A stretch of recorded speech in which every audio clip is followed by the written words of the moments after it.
every type of it. We have the point gray camera. This is a very simple mono camera. It is really good for basic bright field imaging. Quick, compact and cheap. This is more professional. It contains a scientific CMOS sensor, and this is a PCO Panda camera without active cooling. Also a PCO camera with active cooling. Or PCO cameras are back illuminated, scientific CMOS sensors. What you want to do is facing the camera down and remove the cover. First, add the adapter to the camera.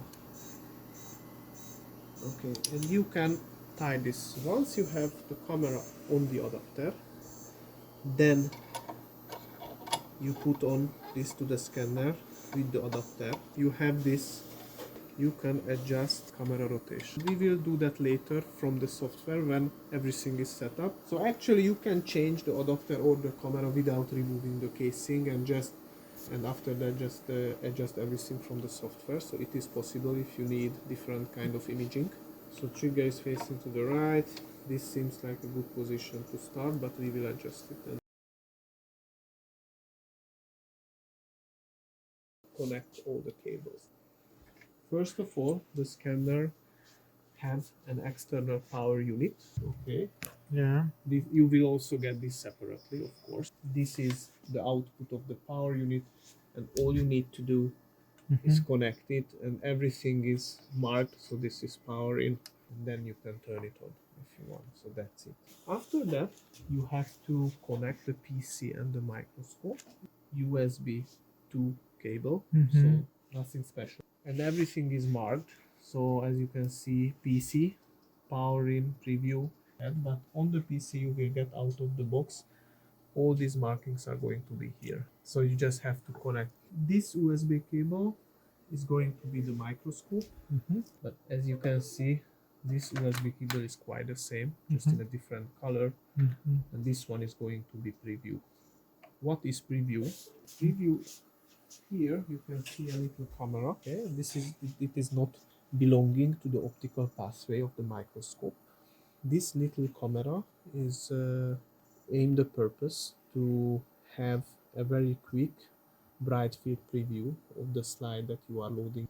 The slide is going to be loaded into the stage, and after that, here you have like a white scanner like light source. Okay, it will illuminate the slide, and you have a little mirror here, and in 3 images you will have a low resolution but very quick bright field preview of the slide, so you can easily navigate.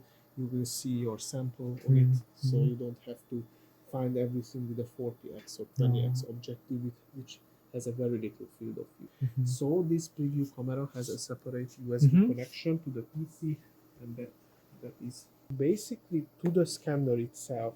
You need power supply, the scanner USB connection, and the preview camera USB connection, because it is separate. The other thing you have is to connect the camera to the PC, because it is also connecting separate. And in this case, you can have different cables depending on the camera you were ordering. All the cameras, point gray, PCO, they are connecting to the PC via USB 3. And the USB 3 is always goes into a separate card on the motherboard. So the camera is never, it is going to be marked, but just so you know, the camera is never connecting to the PC via an USB motherboard output, but on a different USB card. PCO Panda uses an USB-C connection. I think it is good. And there is going to be a more professional marking for you, of course, but as you can see, this is a completely separate, so it is never the motherboard, and it is USB 3. And as the PCO Panda does not use any active cooling, it can also cover the power supply via the USB 3. This is also true to the point gray camera. This is one in This is also an USB 3. So point gray has an USB 3 cable like this. So it is not C, but it's the same, and it is also goes to a separate card. In case of the active cooling PCO camera, of course, because it have a fan, so just in case of this PCO camera, you will have a separate external power supply. This is it, actually. Of course, you have to add it to here. This is the power supply. And just only in case of this camera, don't forget to turn it on. The others are turn themselves on automatically when connecting, but here you can turn it on or off because of the fan.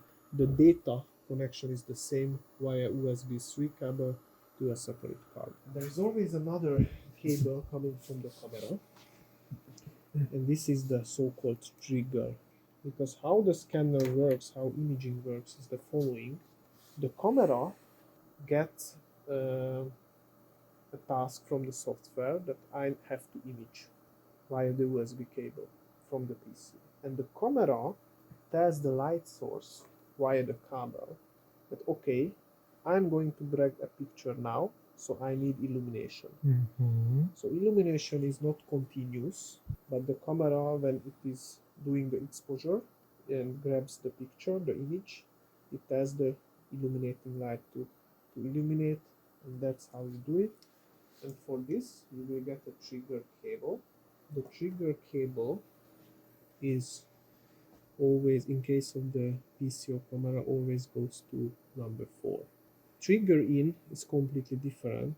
Is when something else trying to trigger the camera. Yeah. In this case, the camera is triggering the light source. You always have to use trigger output number 4. And you simply connect this cable here.